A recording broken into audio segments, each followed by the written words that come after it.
Well, hello everybody, and thank you so much for tuning into this video.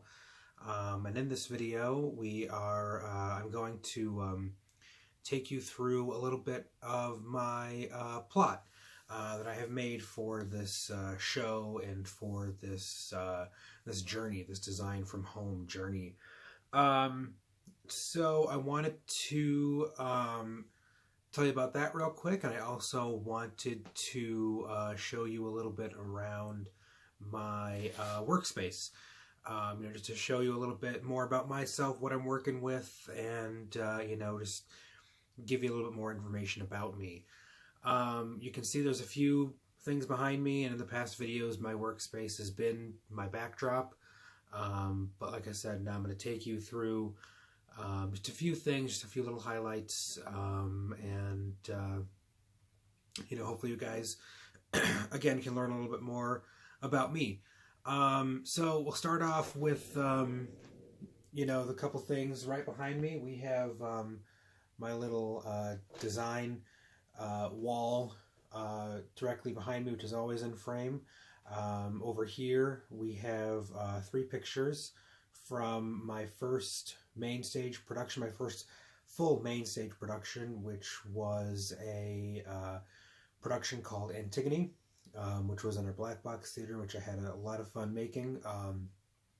And then on this side we have the pieces I did for my dance pieces. The top 2 are from the first ever Marin's Chamber series. I was the first designer to be able to design in that space. It was a lot of fun. I had a lot of responsibilities and a lot of different duties for that show, but it was a lot of fun in general.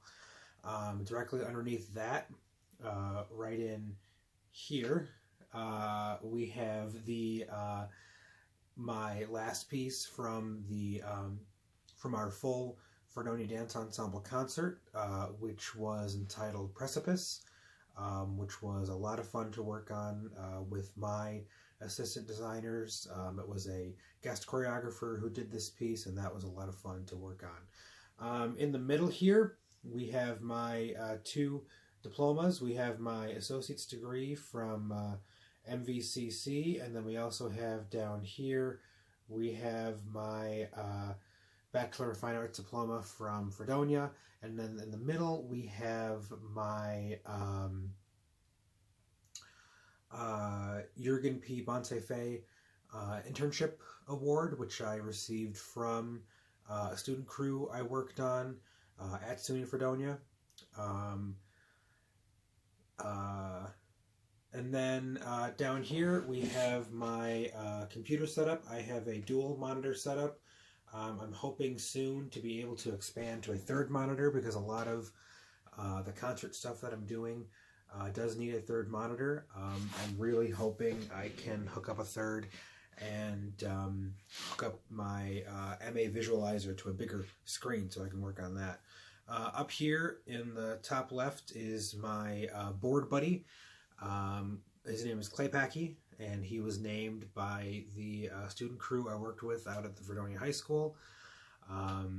He will join me now at any show I do. He'll be right with me at the board, helping me along. He does have an Instagram. Go check him out, Clay Packy the Penguin. He's going to get into a lot of shenanigans, I'm sure, because he's a little troublemaker. Over here, we have a few of my pop vinyls in frame. I'm a big pop vinyl collector, and I'm hoping to get more and more. And over here on this side, we have a few pendants from a few of my favorite sports teams. We also have a Beatles guitar pick decoration, and then again this hockey stick being from one of my favorite local hockey teams. So there's a little bit more about me, a little bit more about myself, a few of the things I like. We also have assorted office supplies and, hydration station and, other good stuff. So a little bit about the plot I decided to make, and I'm going to be talking to you about the plot itself, and then I'll actually show you on screen a few of the features and just how I go about making the plot. As I mentioned during our research video, there are a few different worlds in this play. The first one being when we open up into Anton Chekhov's The Seagull, where everything seems to be normal, and then, you know, everything just kind of disintegrates from there. So the first world is very normal. It is a full stage wash, not a full stage wash, I should say. The you know, the section that is going to be representative of the set of The Seagull is going to be lit in just a very simple wash. The plot I am using, I should mention, is you know, the inventory I have is similar to the original Marvel inventory, but I was going back and forth on whether I should you know, somewhat constrict myself just having what I have available in the Marvel, or if I'm going to let myself expand a little bit and have a little more fun with a few more fixtures I've gotten used to and that I think are a lot of fun to use. So I decided to do a little bit of both.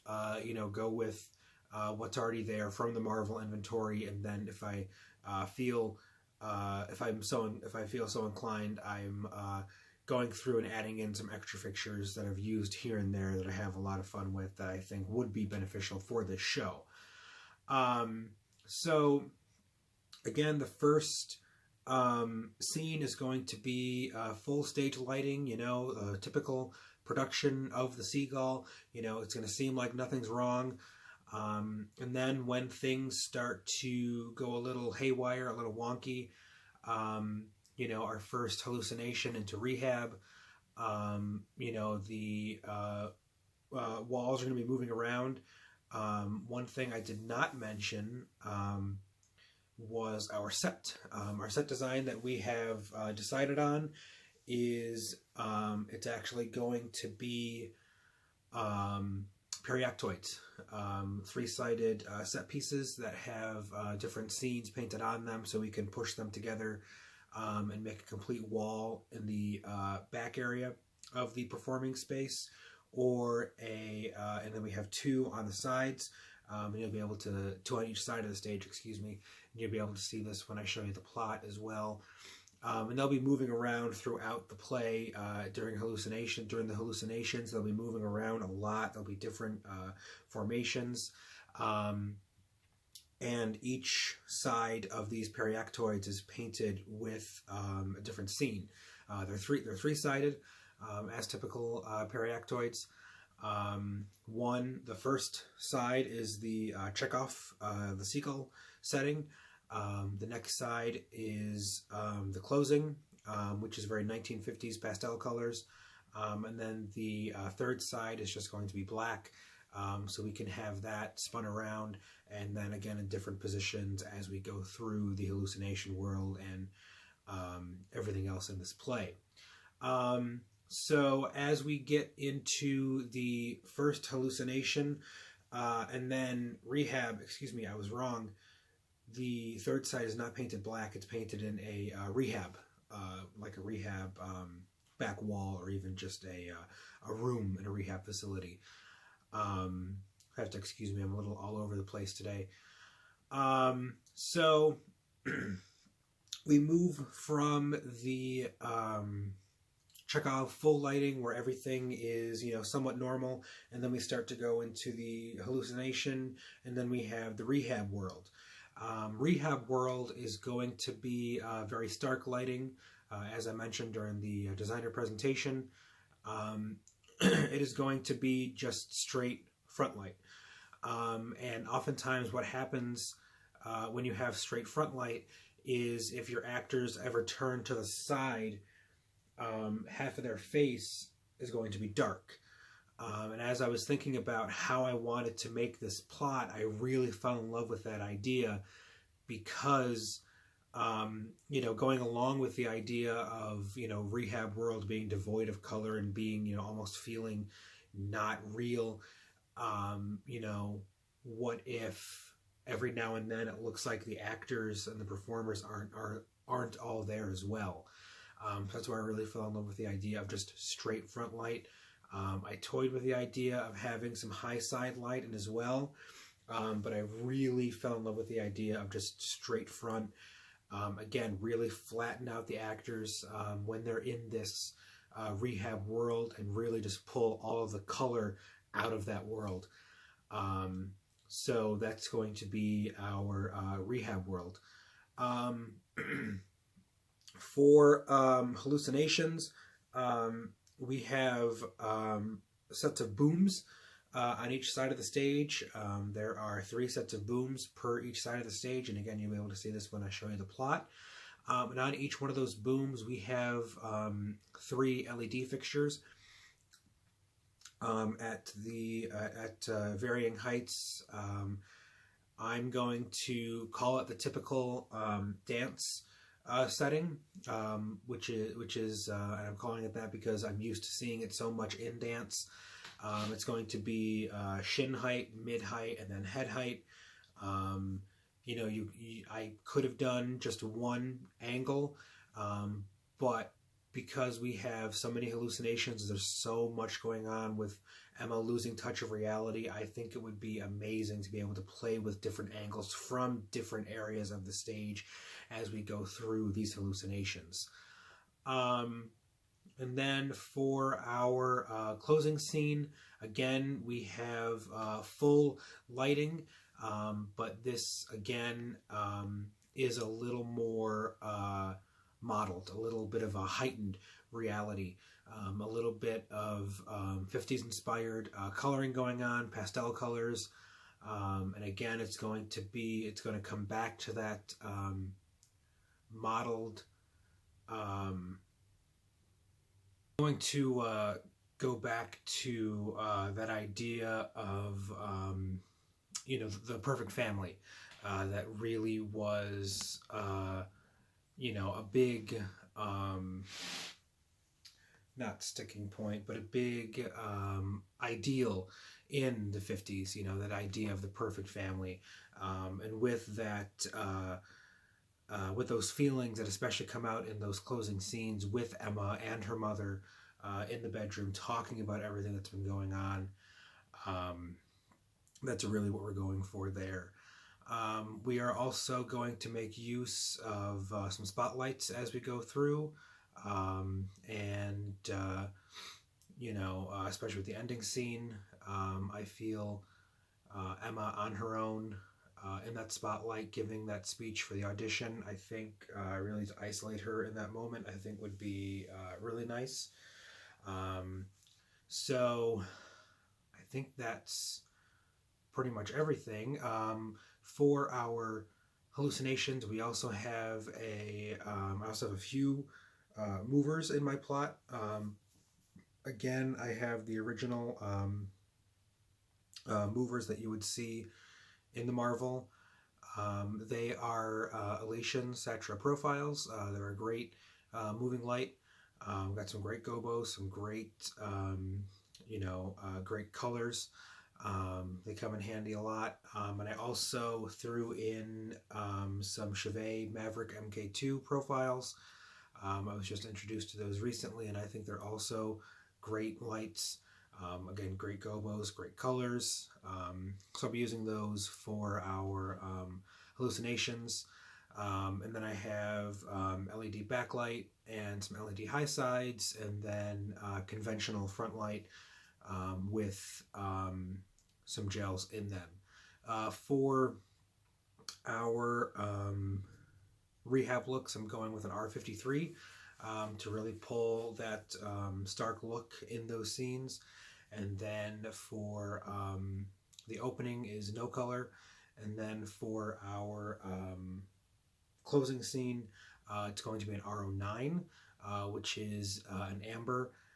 It's a little bit on the saturated side, but it will, it's that I believe it's that perfect amber to really, again, drive home that kind of heightened reality and that give off that real feeling of the that kind of heightened reality that we're really kind of going for, because things are almost too real at that point, and that's why, again, we're going with that 50s inspired pastels, and finally getting back in with the modeling, round out the actors, because it's again, it's back to reality. I was going through and looking at everything I just recorded and doing some edits, and I realized I forgot to mention a few things that a few people have asked me about, and one of them being, how do you know what instruments to use, what lighting instruments to actually put up and use? A lot of the times, it all depends on the theater you're going to be working in, and it depends on what they have in inventory, which is kind of why I decided to expand mine to the Marvel Inventory Plus, because I really wanted to be able to have some extra, some different fixtures to be able to work with. So, just real quick, one of the, what I'm really looking for when I choose my fixtures is, a few different things. For front light, it's typically going to be the ellipsoidal reflector spotlight, where you can really focus down on things. It comes with shutters, so you can cut off different set pieces and really focus it down to make some nice areas if you want them. And then,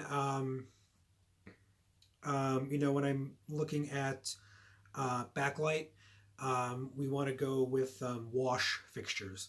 And the fixture I chose here were the Colorado Zoom Tours, because I've worked with them a lot. I like what they can put out. I love the colors they put out, especially their deep saturated colors.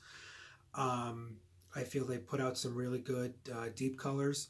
And you want those washes for backlight, because you want to be able to cover a wide area, and you really want to be able to punch through with certain colors. Again, I chose the Zooms, because the Colorado Zooms, again, because it's what I worked with the most. It's what I know most, and it's what I am most. It was what I know the best, because I know what it's going to do. When it comes to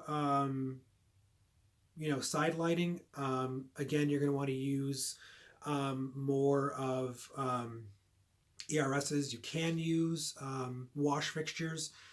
I just prefer to use the ERSs when possible, because again, you want to be able to cut down in certain areas. You don't want your light going all over the place. And when it came to the movers, what I really look for in movers is I look for color mixing, what kind of color mixing it has, and what kind of gobos it has. Most movers have the typical pan and tilt range. It's pretty much the same throughout. But when it comes to color mixing and gobos, though, that's where the fixtures really start to differ. I wanted to, I'm most used to using RGB mixing, which uses red, green, and blue LEDs to color mix. The other common type is CMY, which is cyan, magenta, and yellow. The colors you can make with those do come out differently, and the color mixing and how they mix does come out differently, which is why I typically go with the RGB, just because I feel it's a better color mix. Some people might differ on that opinion. You guys, whatever you prefer is what you use. Again, this is why I kind of went with, Marvel Plus, because, Marvel at Fredonia, we have some great instruments, some great fixtures, but we don't have, we have some really good movers, but what we have is a little limited, which is why I decided to kind of expand that inventory and go with some other fixtures that I really know and that I've worked with and that I've gotten to really like using. Um, so again, it's all about what you've used in the past, what you're kind of looking for the lights themselves, the quality of light, and what you're trying to use on stage. Um, I stick with ETC fixtures because they're a real workhorse. I know them very well. I've been introduced more and more to Altman fixtures and Chevet, which I'm starting to like a lot of those too. So it's all about personal preference. It's all about what you've used, what you want to use. If you want to try something out for the first time in a new show, it's all about there's a whole bunch of different factors. But for this, mainly what I was doing was I was going off of personal experience, and again, for the overall not lineup, but when I'm starting to think about what I'm going to use overall, I start to think about what kind of quality of light do I want and what is typically used where. Again, um, the most common is going to be wash fixtures for your backlight and some sort of profile for your front light.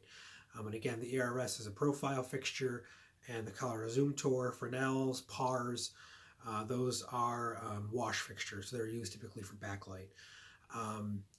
When you're in a smaller space, sometimes you got to break the rules and you got to use what you got to use for those certain areas. It happens a lot.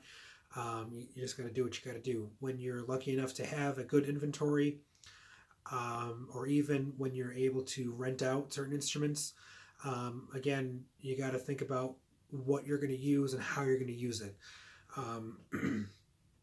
So, to anybody that was wondering that, I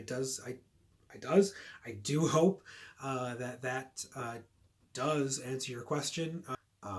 So, I do hope you have enjoyed this little intro video talking about the plot itself, and I do hope you enjoy the next part of the video, which is going to be me taking you through on screen the plot itself, and a little bit about how I make it.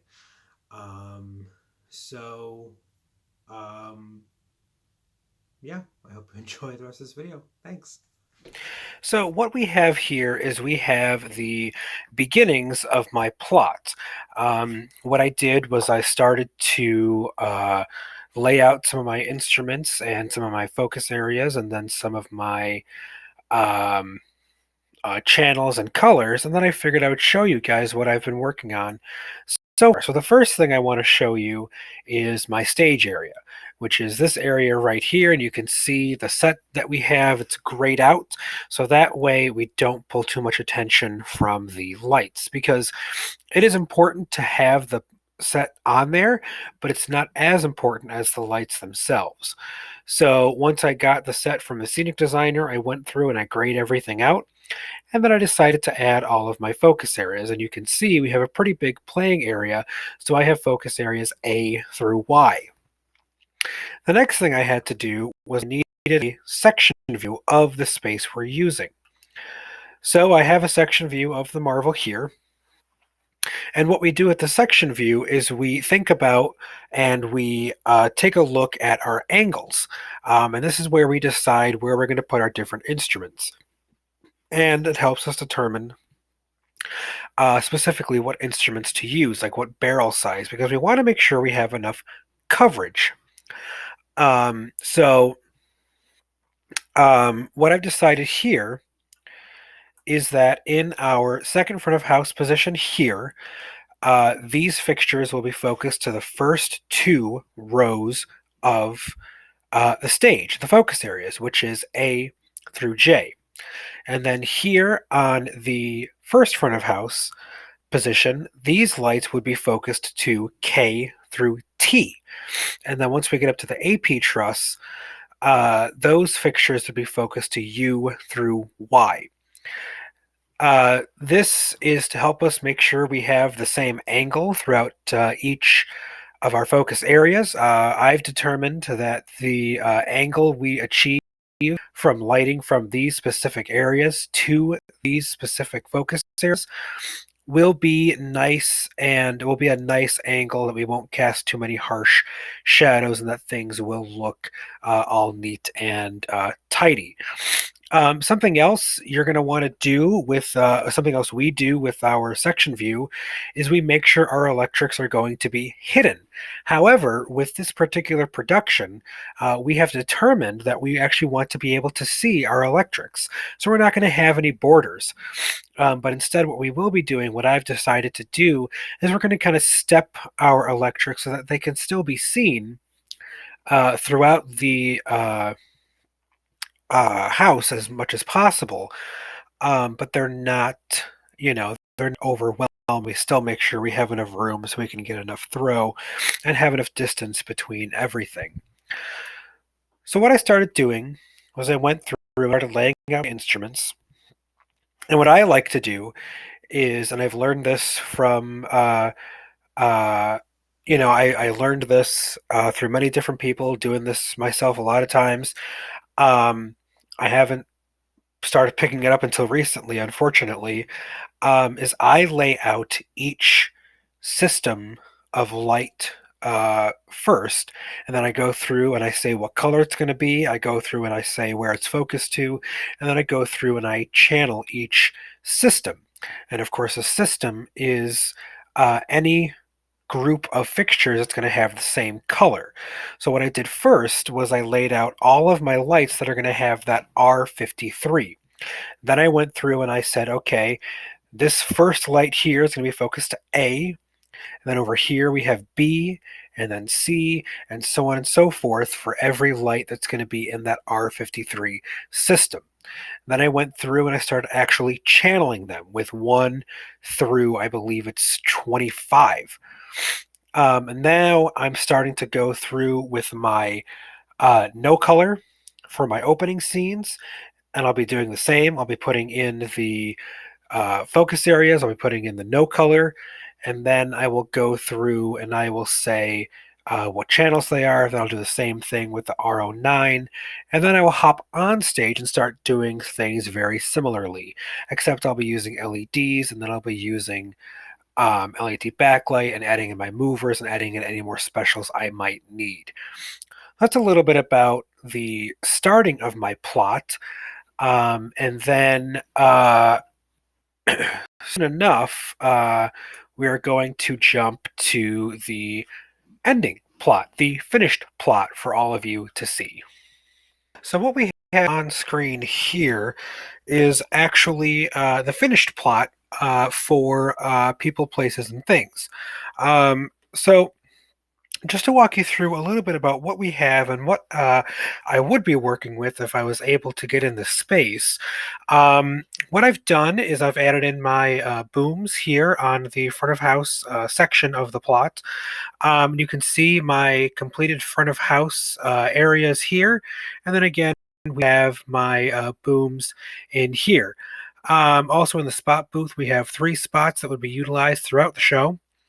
And like I mentioned, I added in my booms, and what I have on my booms is I have LED ERSs, and of course, ERS stands for ellipsoidal reflector spotlight.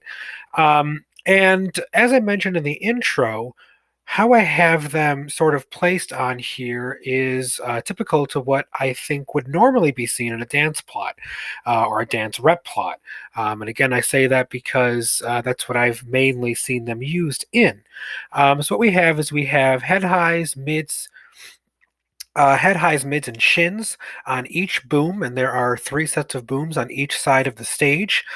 And what would happen is each of these booms is actually focused to the actors' faces in the middle of the stage. So this way, as I mentioned in the intro, we get a lot of different angles. And I think that would be a lot of fun to play around with, especially during our hallucinations, our hallucination world.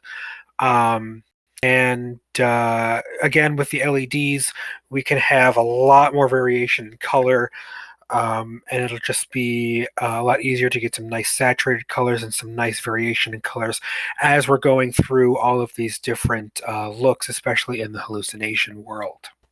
So now we move to our onstage section of this plot. And what I'm going to do now is I'll be able to take you through a little bit more about the plot itself and what I did with it for each section, including going through our title block and a few more little features that you see, and you might be wondering about exactly what they are.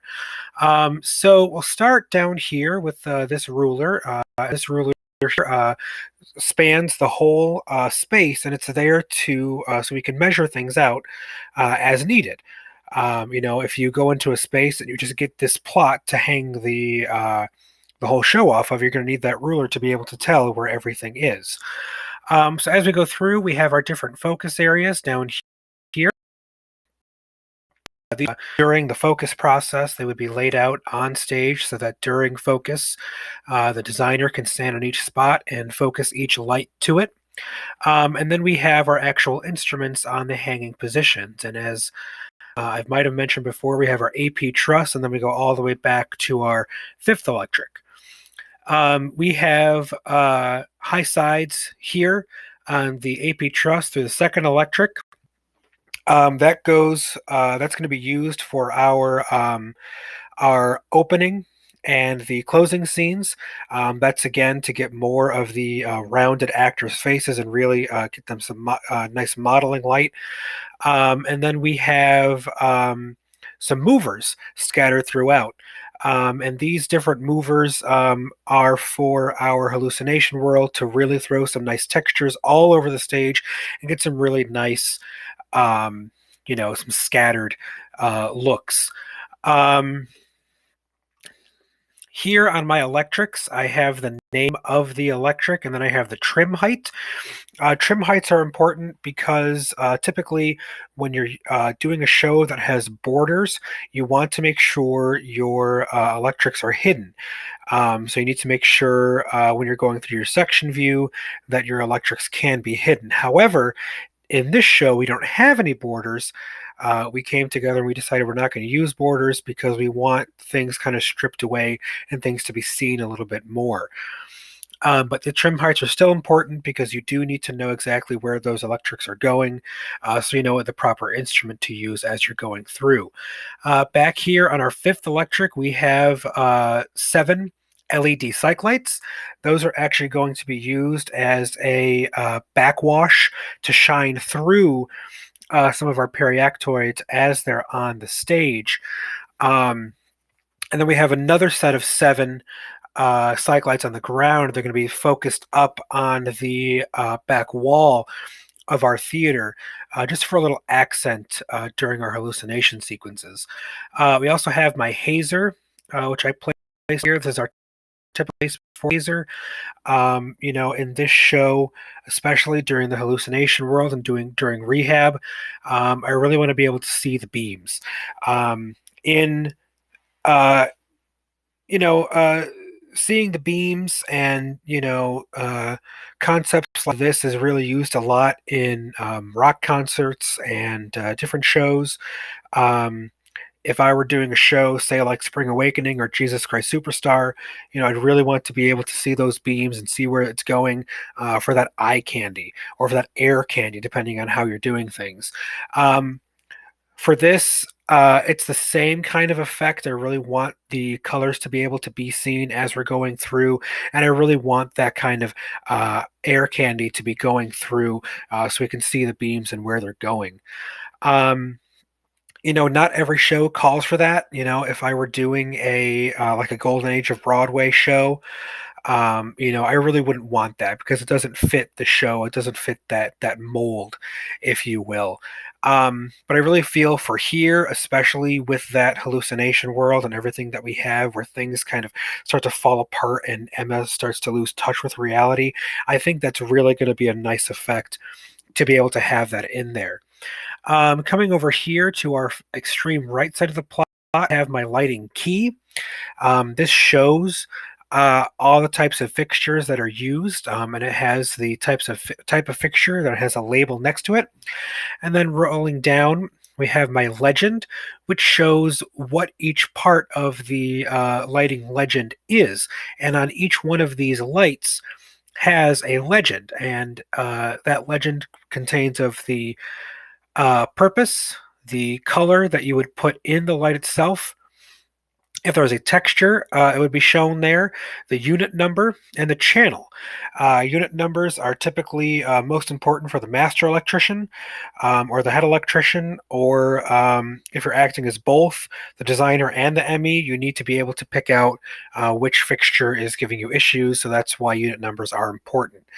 And then below everything in a little circle, we have the channel. Channels are important for everybody that's going to be looking at this plot, so we can know exactly what channel is what and what system each thing belongs in. Moving down, we have where the show is going to be taking place. We have the name of production, the fact that it's a light plot, and then we have some of the design team. What I do on my plots is I like to list the director. I list myself as the LD. I put the scenic designer, and then I typically put the master electrician, and if there is one, I put the AME, or I might switch it up and put the TD or uh, whatever I feel like adding in that day. And then below all of it, we have my little logo here for Murphy Designs. This is my own uh, company, if you will. Um, it's really anything that I do on my own as a freelance designer falls under the realm of Murphy Designs. So I put that nice little title block on there so people know who I am and they can get in contact with me if they so wish. Well, thank you so much for tuning into this video. I really do hope you have enjoyed the last little bit. And I hope this whole video has given you a little bit of insight about how I do things and how things can typically be done, and a little bit more about my style and how I do some things. In the coming weeks, we'll be starting to go through our tech process as best we can. It's going to be a little difficult with me being at home, but I do have a few ideas in mind. Um, the next couple videos are going to be kind of going over the implementation process and then a little bit about going through tech itself. So I really do hope you guys have enjoyed this video. I hope you've enjoyed the other couple of videos that I've been putting out, and we'll see you next time. Bye.